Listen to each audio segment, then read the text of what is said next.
La chute de l'Empire américain, c'est une question, on peut dire qu'elle est provocante, hein, mais en tout cas, elle est au centre d'une analyse fascinante de Patrick Sabatier pour le journal Libération.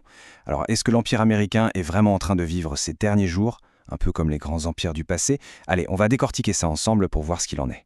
Alors voilà, toute part de cette idée qui est empruntée à un historien célèbre, Édouard Gibbon, qui avait étudié la chute de Rome.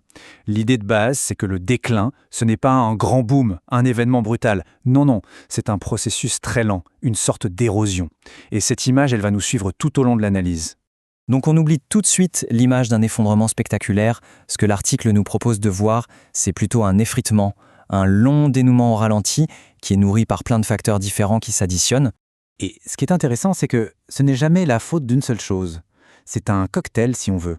Un peu de défaite militaire par-ci, des décisions politiques, disons, catastrophiques par-là, une économie qui s'affaiblit, une influence sur la scène mondiale qui diminue. Chacun de ces éléments vient grignoter les bases de l'Empire petit à petit. Alors, pour que tout ça soit bien clair, l'article utilise une comparaison qui frappe les esprits. Les États-Unis comme une nouvelle Rome. Ça peut paraître un peu cliché comme ça, mais on va voir que l'analogie est en fait assez bien ficelée. Faut savoir que les pères fondateurs américains étaient littéralement obsédés par la République romaine. Et ça se voit partout. Regardez l'aigle, le nom même du Capitole à Washington. Ce n'est pas juste pour faire joli. Non, c'est qu'ils se voyaient vraiment comme les héritiers de cette grande République. L'ambition était là, dès le départ.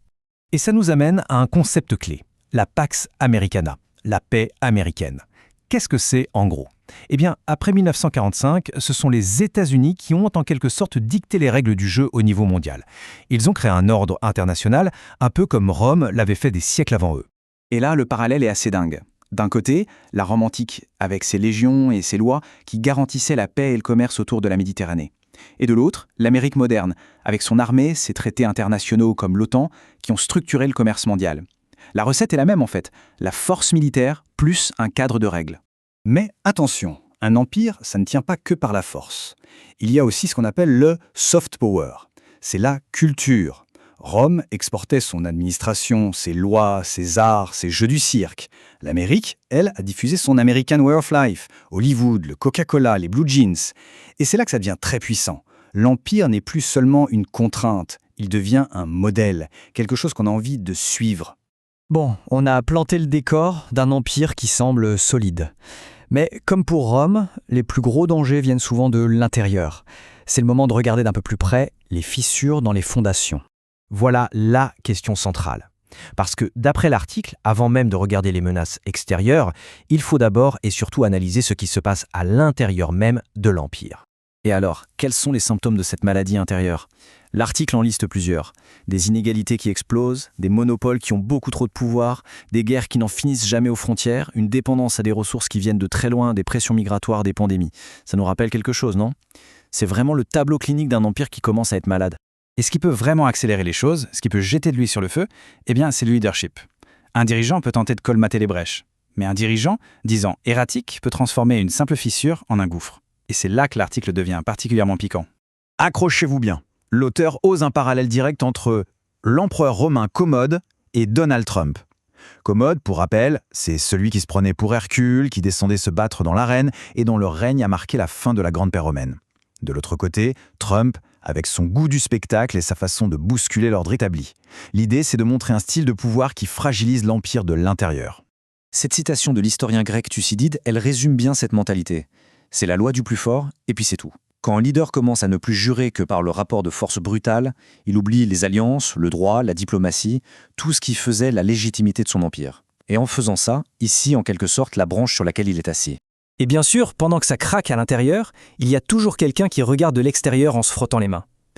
L'histoire nous le montre, quand un empire dominant commence à faiblir, un rival ambitieux se prépare à prendre sa place.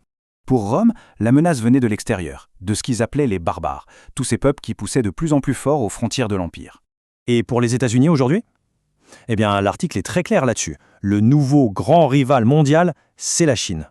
Sauf qu'ici, on ne parle plus de tribus désorganisées, mais bien d'une superpuissance avec un plan très, très précis. Et ce plan, c'est le rêve chinois. Mais attention, ce n'est pas juste un slogan. L'ambition est totale. Il s'agit d'égaler ou de dépasser les États-Unis partout. Pas seulement en économie, non, en sciences, en technologie, dans le domaine militaire, commercial, absolument partout. Et de la même manière qu'il y a eu une Pax Romana, puis une Pax Americana, eh bien certains commencent à parler de Pax Sinica, la paix chinoise, c'est-à-dire un nouvel ordre mondial centré cette fois sur Pékin, avec ses fameuses nouvelles routes de la soie comme colonne vertébrale. C'est une alternative qui se met en place alors que l'autre système montre des signes de fatigue. Alors, avec ce tableau, un géant qui vacille et un autre qui monte en puissance, quel est l'avenir ? L'article se termine sur une piste de réflexion qui concerne en particulier les nations européennes.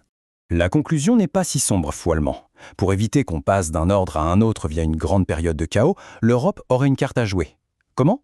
En se renforçant, en parlant d'une seule voix et en nouant ses propres alliances. Le but ? Préserver son indépendance et ne pas être juste un pion dans le grand jeu entre Washington et Pékin.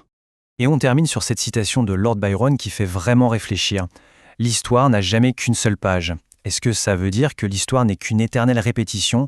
Est-ce qu'on est juste en train de relire la même page que celle de la chute de Rome, mais avec de nouveaux acteurs et de nouveaux costumes ? C'est une question vertigineuse et bien sûr, seul l'avenir nous donnera la réponse.